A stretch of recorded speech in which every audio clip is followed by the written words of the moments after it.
Depressed, frustrated, sad, confused. You want answer. Let's talk.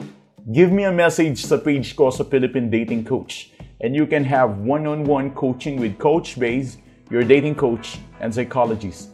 Just please subscribe to my channel and hit the bell button. Reversing the power is something na really working. And this is the only way, to be honest. If you have this kind of ability to reverse such things. But the question is, how can you attain that power? Paano ka ba magkakaroon ng ganitong power para ma-reverse yung situation? It's like parang playing basketball, di ba? Tambak ka na kayo ng 20. Pero kahit tambak kayo ng 20, mari-reverse na magbabaliktad at yung table is magiging favorable sa inyo. O kaya sa sugal, like winning na yung kalaban, pero dahil sa ginawa mo na ito, favorably, yung table is favored din sa inyo. It's like sports, games, or parang kahit sa simpleng sugal. Ganyan talaga ang buhay. Pwedeng manalo siya bandang early and mid game, pero bandang end game na, you should win the game. It is not about the early and the middle game. It's all about the end game of the situation. So, ang word of the day is end game. How can you win your ex back dito sa end game? Kasi sa early game or sa mid game, maaaring bugbog ka na eh. Maaaring inupakan ka na ng ex mo, literally. Emotionally, para ka na niyang binalahura, binugbog, pinahiya sa sarili mo, and you suffered a lot just because of your ex. What the hell? And now you want to blame your ex about this. Kasi parang andaya, parang nagmahal ka naman, parang biktima ka ngayon, ganyan, ganito. And you are blaming your ex for causing you that much pain that you cannot endure. And this situation really sucks. I know, it really sucks, right? But you are looking forward na makabawi.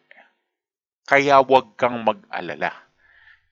Nanalo man siya sa early game at sa mid game, pwede mo siyang matalo bandang end game. Or this is the latter part or the last part of getting your ex back.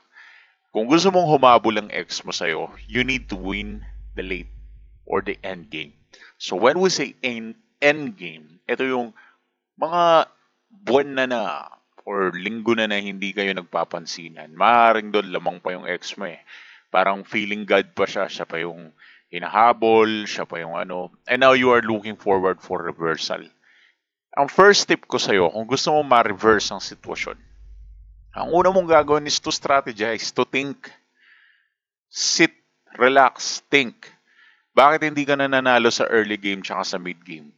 Probably, ang reason kaya hindi mo na-win ang ex mo pabalik sa'yo or hindi mo siya na-attract pabalik sa'yo, bagkus ikaw ang binubugbog at inuupakan niya emotionally, maaaring meron kang ginagawa during that time na yun yung nagkakos ng loss of attraction niya sa'yo.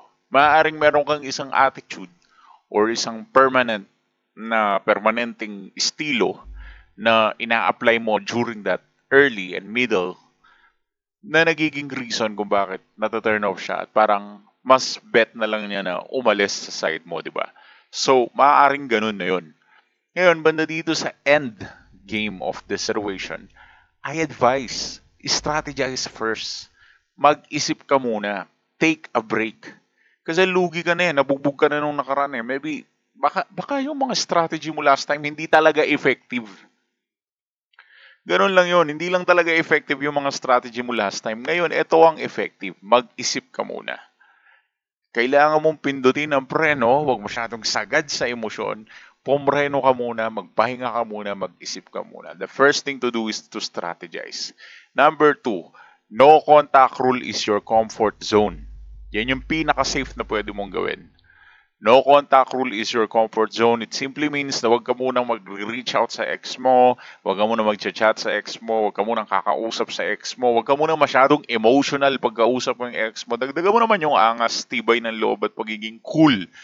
Suabe, astig ka lang.